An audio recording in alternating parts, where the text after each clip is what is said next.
Hello everybody, how are you? Now I have to ask a question. Can you hear the fan? Is it going to drive you all nuts? Just let me know if you can hear that fan whirring in the background. It's so hot here tonight. Usually our house cools down of an evening, but not tonight. It's really warm. So just let me know and I'll turn it off. No great drama. So who have we got with us tonight? We've got Maureen and Teresa, Kerry, Kathleen.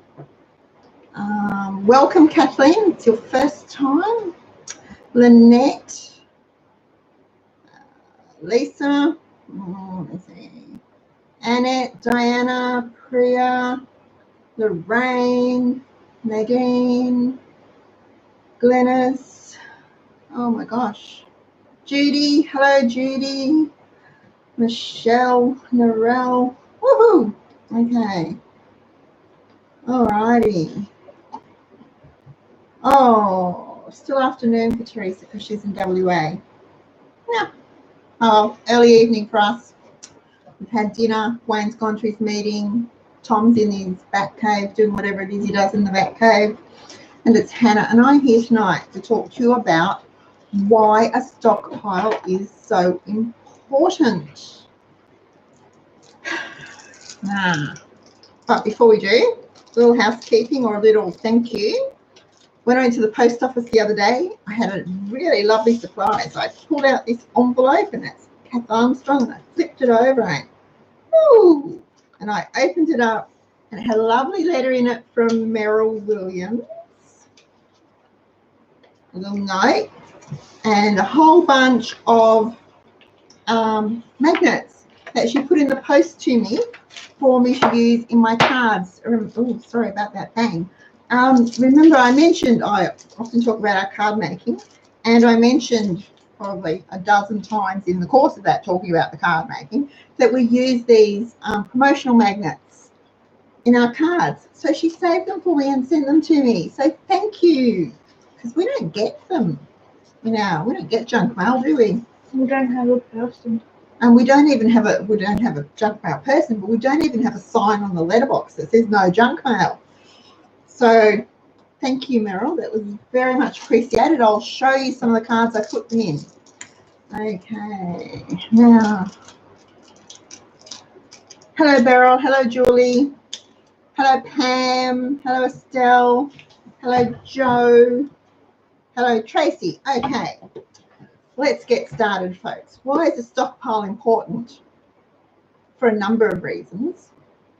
But I think right now in Australia, or at least, no, not in Australia, at this point in time, there's a lot of people probably wishing that they had even just a small stockpile of basic household items. The bushfires have been devastating and houses have been lost. Lots of houses, thousands of houses have been lost, homes have been lost. But many more thousands haven't been, or have been just part, they're still livable. But we've had whole towns that have been closed off, with highways closed, roads blocked, all sorts of things. So trucks that carry the goods into those towns to the stores haven't been able to get through.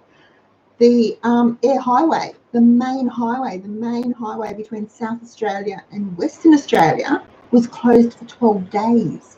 12 days. So if any of our WA members have been wondering why perhaps they've found a few things that are a bit scarce in their stores, that's why. The main highway was closed for 12 days.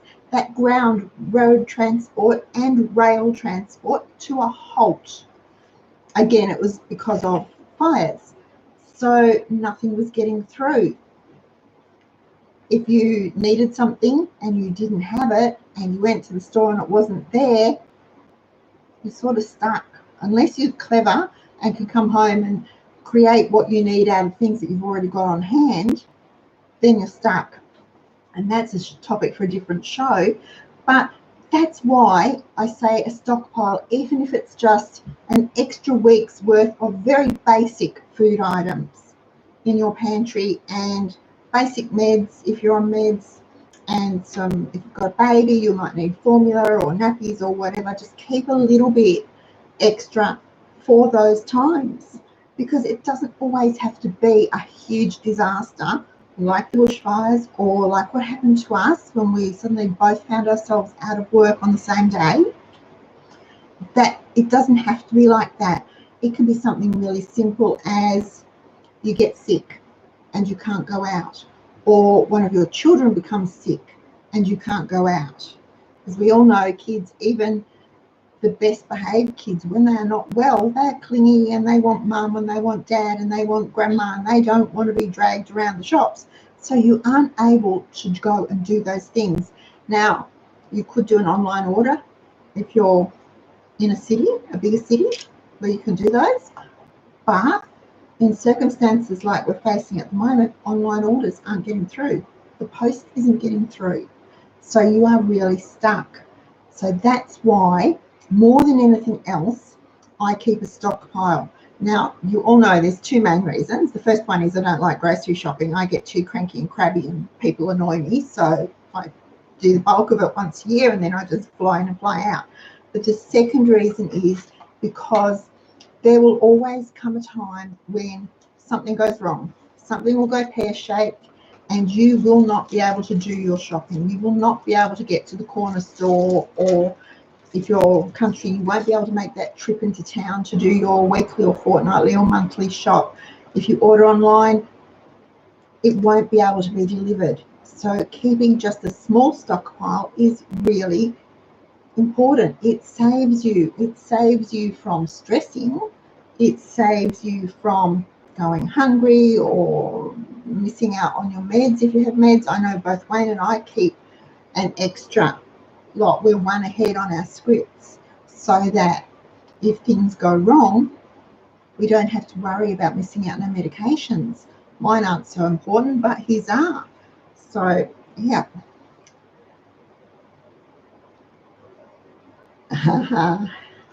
So, cabin fever, says Evelyn. Well, I've got a bit of cabin fever too, because I've hardly been out of the house because of the smoke. So I zipped out this morning to water my pots, and I was coughing in the 10 minutes I was out there. I was coughing and wheezing by the time I came in. So that's another reason to keep a stockpile, so that if you're in a smoke emergency like we are here, you don't have to go out. You can survive with what you've got in your fridge, freezer and pantry. And that's another reason why we stock ingredients, because remember I said, you might be able to not pick up whatever you want off the shelf and you'll have to get creative at home. If you have to get creative at home, if you've got the ingredients and basic ingredients, then you can get creative really easily. You can drag out the old Common Sense cookbook or the CWA cookbook or the Presbyterian Mothers cookbook, or Google it if you can. Google whatever you want and come up with a recipe that uses the ingredients you have on hand and make it. Then you don't have to worry about not being able to get it from the store. Now, did you say the Presbyterian cookbook? Presbyterian Mothers cookbook. Yeah, it was. Someone will know what it was really called. Mine is green. The Common Sense cookbook. No. Common Sense cookbook is different. And you've got the CWA cookbooks. I've got a few different ones of those. But the Presbyterian ladies was for the Presbyterian Church. And I don't even know which one it was. I don't know whether it was the Presbyterian Church as a whole. Someone might be able to tell me, or whether it was one particular church. And Grandma had this cookbook that was all recipes that the ladies had contributed, and they'd made it into a book. And mine's a green, sort of a green cover, and it's obviously been put through the spirit duplicator because it's starting to fade a bit. But yeah, so those old cookbooks are perfect for finding basic recipes that use ingredients. Meryl and Estelle said PMWU. Thank you. Presbyterian Mothers something Union. I don't know, I can't remember. Yeah, so they are great. If you can find them in op shops, they often turn up in op shops and they'll be 25, 30 cents. They are really good. And I know lots of little churches and even schools used to do recipe books, cookbooks, as fundraisers. And if you can get those books, they are brilliant because they are usually budget friendly, family friendly, and use ingredients, just ingredients, no fancy stuff that you're only going to use once and never use again. So they're really good books. Keep an eye out for them if you like recipe books. Don't just buy them to collect them, use them.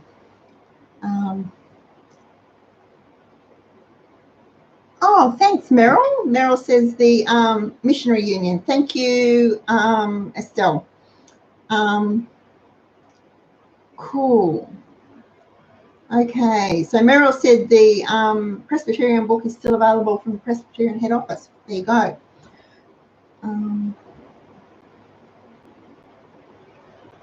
Kerry's got 4. You're like me. You just said that cookbooks, recipe books just seem to come to me. They find their way into my hot little hands and I drool over them as I look through them. I love them, but they're really good. Those older recipe books from the 40s, 50s, 60s, even some of the into the 70s are really good recipes, nice basic recipes. So yeah. All right. Maureen's got one too. Oh my gosh. Tracy has one. There we go. So those recipe books will save you because they use ingredients, and you don't need to be Master Chef standard or My Kitchen Rules standard, or you don't have to be a Margaret Fulton or a what's her name, it doesn't matter. You don't have to. They're really easy to follow. They're really simple, basic recipes. So they're really good and great for anyone starting out. But again, if you have a stockpile of basic ingredients and a few really good recipe books, cookbooks, then you're set and you don't need to worry about how you're going to feed your family, what you're going to feed them, when you're going to feed them. You'll be able to stay at home and do that. Now, stockpiles can be all sorts of things.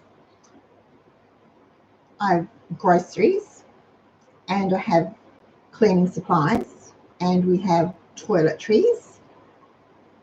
I have a stockpile of a small stockpile of what would like extra sheets and towels and tea towels and things, so that when one set wears out, I've got a replacement set ready to go.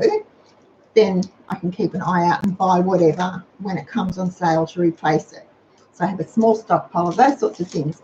When my kids were younger, I used to have a stockpile of clothes for them, because during the sales, when things were 50% off or really cheap, I used to go to Dandenong Market and get things, and I would pick up beautiful things for them for $3 and $4 and $5 was the most I ever paid for anything.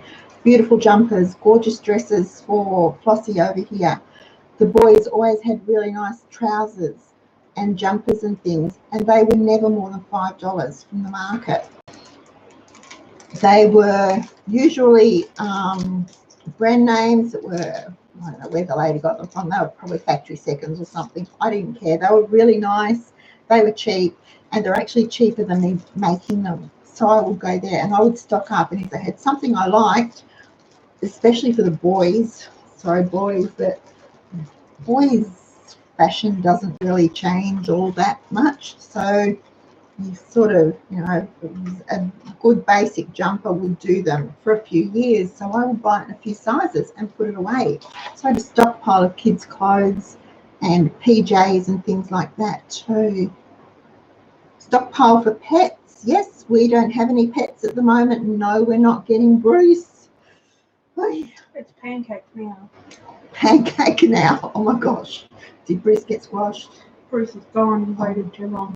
Never mind. So we don't have pets at the moment, but we have had pets. We've had cats. We've had mice. We've had hermit frogs. We've had frogs. And did you say hermit frogs? Hermit crabs, I meant. I was thinking of the frogs. The frogs. the boys collected tadpoles from the dam at the farm and brought them home. We brought them home and we set them up we made an aquarium for them, and they watched them transform into frogs, which was really interesting, really, really interesting. So then we had to bundle them up and take them back to release them. But anyway. We've had yabbies. We've had yabbies, yes. All sorts of things we've had. But did I mention the mice? But yeah, we don't have pets at the moment. So,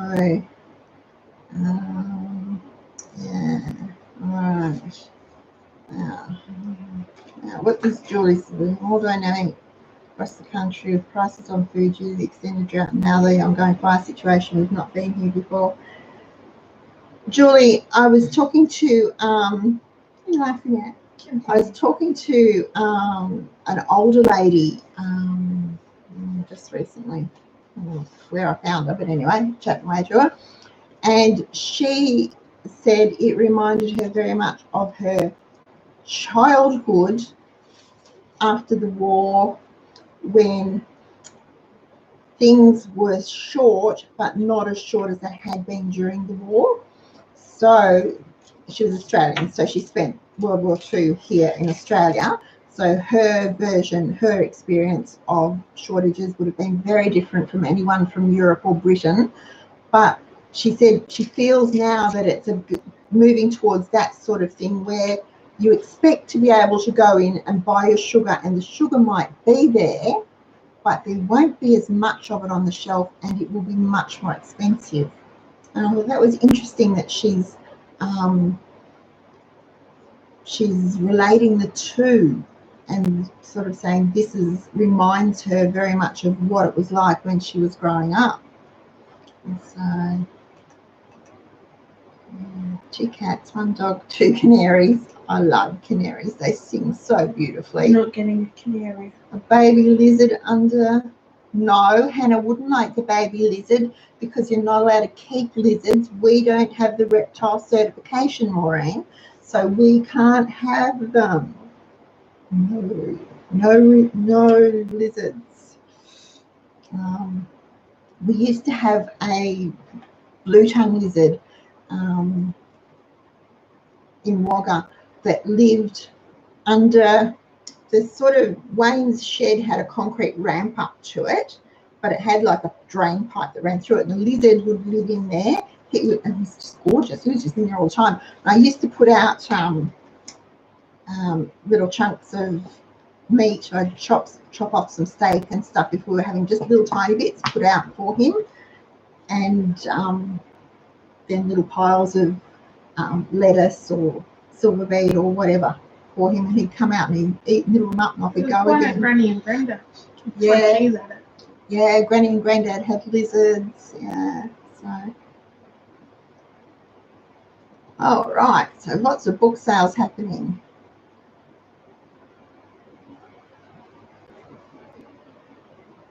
Great. Right, sorry, I keep reading the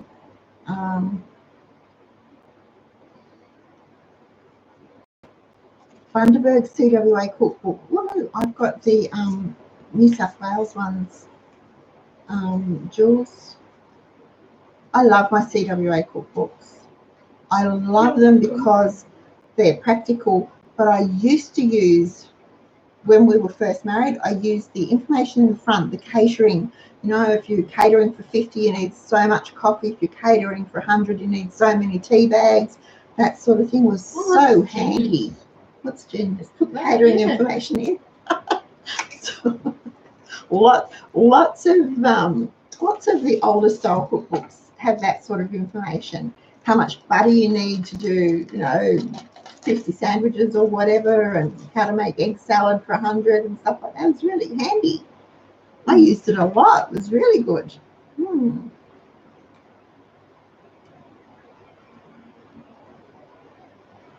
No, we tried not to take anything from the wild barrel. Anyway, except for the tadpoles. Except for the tadpoles, and they sort of weren't really from the wild, because they're from the dam and farm. And we did put them back, put the frogs back. Okay. NQR have butter, plant-based, $1.75 to 250 grams. It's like margarine. Maureen, it's just a fancier name for margarine. Only, yeah. Read the ingredients. I've read the ingredients and they sound okay. SPC had it last week or the week before for about the same price. It was really cheap. I haven't tried it. Personally, I haven't tried it. To me, it just sounded like margarine. When I read the ingredients on the side, on the back of the thing, it just sounded like margarine to me, just another name for margarine. But if it tastes like butter instead of margarine, maybe it might be worth having for sandwiches and things. Lisa, do you stockpile your flowers? If you stockpile it, how long, please? And do you store the spares in the freezer? Lisa, I buy my flour in 5 kilo bags. I buy 25 kilos of each at a time. I used to get 50, but it was too much to store, even for me. It was just did my head in trying to store it. So now I get 25 of plain, 25 of self-raising, and 25 of spelt at the beginning of each year. And then towards maybe about August, I'll think I need to do a top up, so I'll get another 5 of whichever one I need. I tried doing just all plain and not self-raising and doing the baking powder thing. That didn't work for me. Baking powder is expensive, and I know you can make it with cream of tartar and bicarb and whatever, but that's another step in the baking process. So my aim is to eat well on our budget, but make my life easier, not more difficult. So self-raising flour, plain flour, and the spelt flour. And I use the plain and spelt for bread or for my whole orange cake, that sort of thing.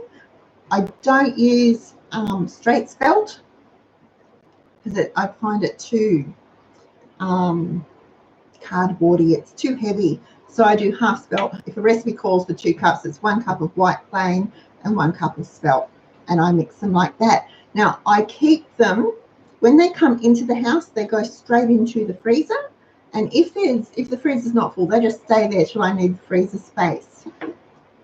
Once I need to take them out of the freezer, I have those big plastic tubs with lids on. I think they're 50 litres or 55 litres, something like that. They're at $5 or $6, $7 or something from Kmart, that the packets fit into, stack into quite nicely, the 5 kilo bags. I use one of those for the rice as well, and they stack in the laundry. When I open a 5 kilo bag, it goes into a lock. I have a big lock and lock, great big lock and lock canister, I was going to say, but it's a big squarish thing with a lid, flip lid on it. One of the lolly containers. I put them into that, and that's where they say, and that's where I use from there. Now, flour lasts. Flour is almost, it lasts a long time. It's not a forever food because it does have a certain amount of oil in it from the grain. It's just natural. It just happens from the grain. And so you'll find your whole grain flours, your wholemeal flours, the spelt flour won't last as long as your white, but they easily last 15, 18 months just on the shelf. Now with your self-raising, because it has the baking powder or the rising agent added to it, if it's been sitting for a long time, give it a stir up. I know they used to say put it in a square or round canister and store it upside down so that when you flipped it over to open it, it would get mixed. I just give it a shake, give it a stir up, just because otherwise the rising agent's heavier and it sinks to the bottom. So if you've had flour, self-raising flour on your shelf for a long time and your baking hasn't risen quite the way you thought it would, it could be because it's the rising agent settled to the bottom. So just give it a shake up. But that's how I store it. I store rice the same way.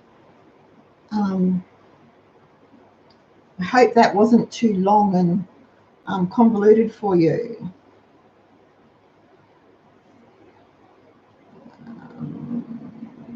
Yeah. Okay, did I lose that question? Yep, no, gone. Gone. Sorry.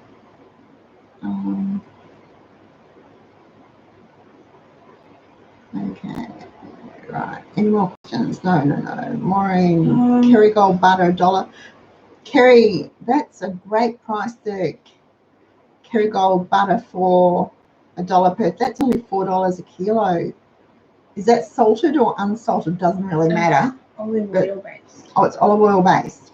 All right, so it's like the spreadable butter. So that would be fine for sandwiches. It doesn't go so well on baking, but it's great for sandwiches and it's good for frying.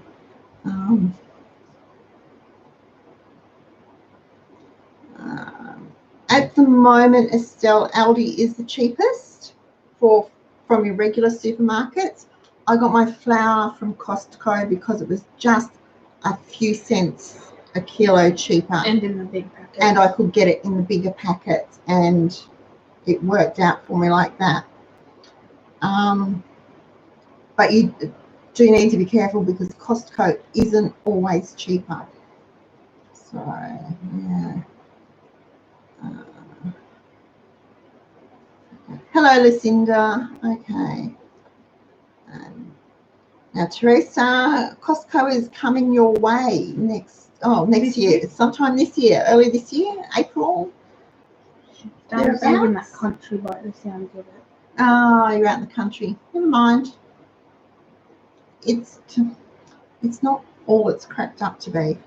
Seriously. All right. So see, because Karen's just found the reject shop is 2 boxes of 110 dishwashing tablets for $29. Yep. 14 cents each. How does that compare to the dishwashing powder? Well, what's 14 times 30? Because you use 1 tablet per load, don't you? 14 times 30, so that's $3, $4.20?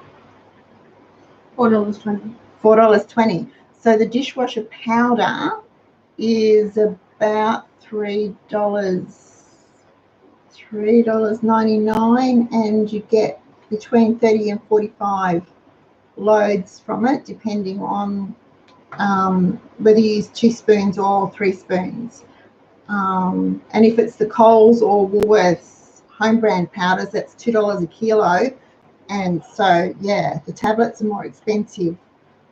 And my dishwasher hates the tablets. It just does not like them. I've tried Finish, I've tried Aldi, I've tried Fairy. Yeah, none of them worked.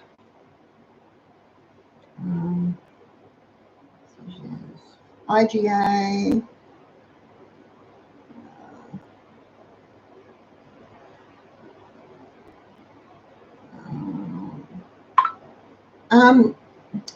Estelle, as long as they're clean, when you're looking for storage containers for your food grade's good, but you'll pay for it. But as long as it is clean when you get it, and it's not had pet food in it, or wet pet food, dry pet food will be fine, because you can wash it and you can sterilize it, you can clean it. If it's had any sort of chemicals in it, then you won't be using it for your food, because apart from the risk of the chemical residue leaching into your food, it will taint it, and it will taste and it will smell, and it just won't work. So your storage containers don't necessarily have to be food grade. As long as they're clean, as long as they're dry when you put your stuff in, and they have good sturdy lids, there's nothing wrong with using them for storing food. And if you're going to keep it in the packets, then again, it doesn't really matter. It's not so much of an issue. Now, to clean them, wash them with really hot soapy water, give them a good swish around. In fact, don't forget to get your soapy scrubber and give them a scrub, because remember, hot soapy water is really good, but it's actually the scrubbing action that kills the germs. Go figure. So, you know, great-great-grandma had an idea when she scrubbed her floors with hot water and soap and a scrubbing brush. It's the scrubbing action that kills the germs. So give them a good scrub, rinse them well with hot water, and then if you're really worried about, or you're going to put straight food into them, unpackaged food, give them a good sterilize with some Milton or something. I don't know, do they still make Milton? Whatever you use for sterilizing baby bottles and things like that these days. Use that, or you can use a little drop of bleach, but bleach tends to leach into the plastic and can leave a taste. So that's a last resort, and it's probably something like 2 drops per litre or something, so it's a pain to measure out. But that will do to make sure they're really clean. Otherwise, there's no issue, and paying for the food grade containers just bumps the price up, as does calling them pet food barrels, because it means they're special, as opposed to just a plastic tub. Okay.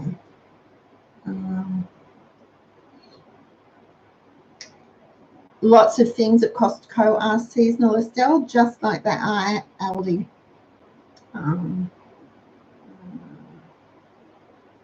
Still stock up. Yep.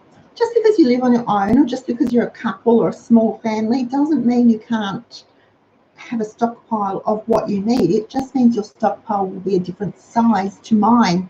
We're a family of 5, so I stockpile for a family of 5. Where my mum lived on her own, she still had enough groceries to feed herself for a month, but it wasn't near as much as I have because her stockpile requirements were different. The size of your family doesn't mean you can't stockpile. It just means the stockpile will be different. As in, the same with your dietary requirements may not be the same as mine, so your stockpile will be different. Your likes, you may not like tin pineapple, we love it, so we've got heaps of it.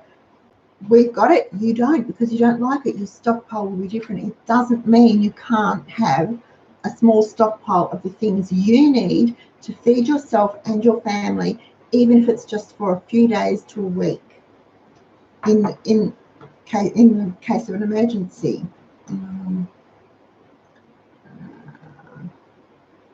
Bunnings sells food grade buckets. Yes. And now look, you can often pick up, if you have an independent hot bake, so not a chain like a Brumbies or a Baker's Delight or whatever, but you often find an independent bakery, go in and ask them if they have any buckets with lids. They get everything in great big white, and these are food grade, the white, and they're about 10 gallons, so about nappy bucket size, I think, roughly that size, with really good tight fitting lids and sturdy strong handles.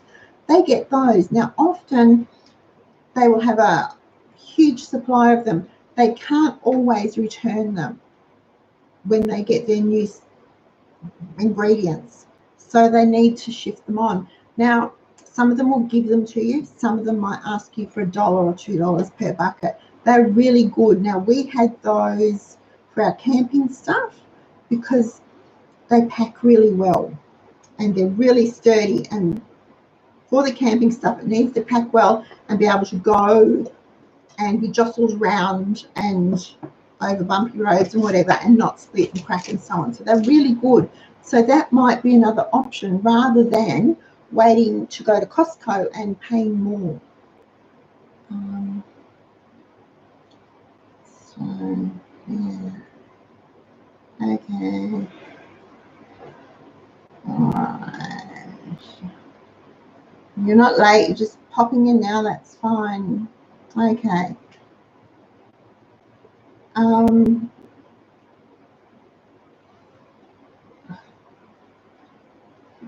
Estelle, the ones the bakeries get are nappy bucket size, so they're bigger than your normal floor mopping bucket.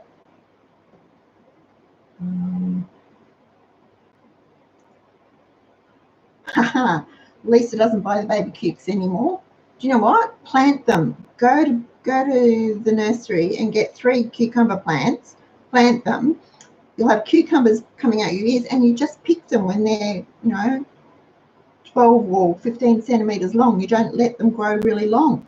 That's all they do for the baby cukes. They're not special. They're just picked when they're really little.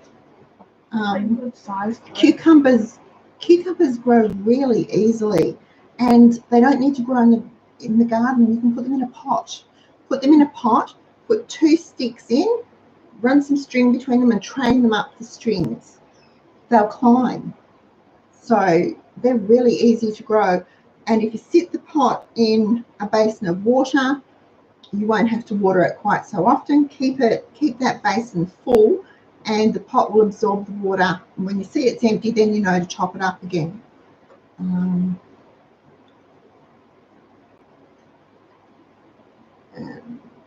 Wow, 65 cents for baked beans is cheap. 65 cents for baked beans is cheap for us too, Teresa. Wow.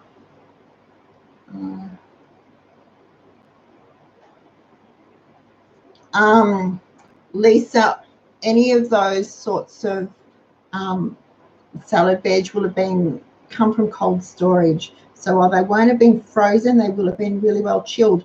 And you may notice that at the supermarkets, they're either in the chiller cabinet, or if they're out, they're in separate bays, and they often have ice under them. So just watch, yeah, because then once you take it from the ice or from the cool, if it started to freeze, and because they're water veg, they will freeze really easily, then they go all mushy and mushy. Yuck. Okay.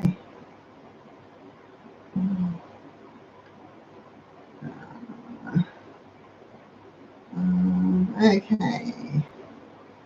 Lorraine, stockpile for 3 months. Cool. But Lorraine, 3 months is brilliant because it gives you breathing space. If something goes pear-shaped, you've got breathing space before you have to start thinking about how you're going to do the groceries again. That's really good.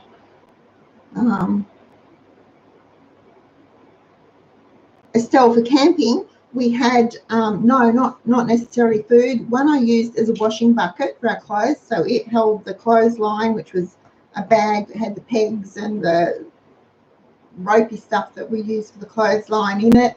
And it had my stick for stirring, and my container of washing powder in it that had a lid on it. That was one of those. Another one Wayne used to hold all the tent pegs and the sand pegs and the spare ropes and things like that. That was and spare torches and headlamps and stuff all went in that one. We had them for all sorts of things.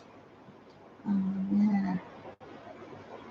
No, Lisa, cucumbers are really easy. If you pop to your garden centre, nursery, Bunnings, Home Hardware, whoever, and get them. They come in punnets, and I think you get 3 in a punnet for about $3, $2.95 or something.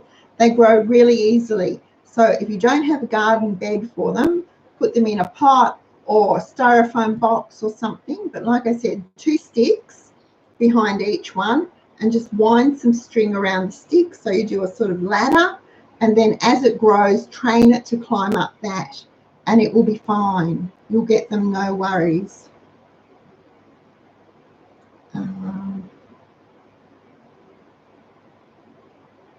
Kerry, I sent you an email, but you've had the lessons. What are you trying to access? If it's the forum, then the forum thread, then you need to log into the forum.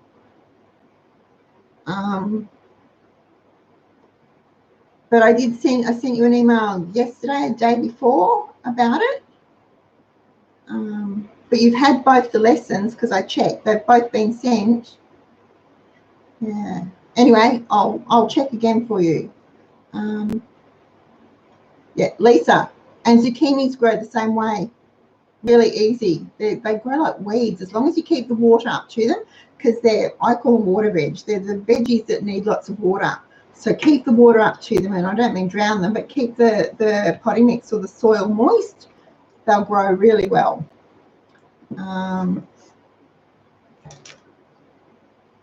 Yeah, continental, good veggies, okay. Just looked at Coles in the catalogue. And they have dishwasher powder. Yes, Judy! Coles have got dishwasher powder back. It's still out online, I just checked. Oh, might only be in Queensland. No. I have to go on holidays to Queensland and buy dishwasher powder as our souvenir. Thanks, Judy. I'll follow that up. How long can you grow cucumbers for? Oh, look. Oh, okay. We live in Melbourne, so we're in a reasonably good growing zone. I get tomatoes until July, and the only reason I stop getting them in July is because I have to pull the tomatoes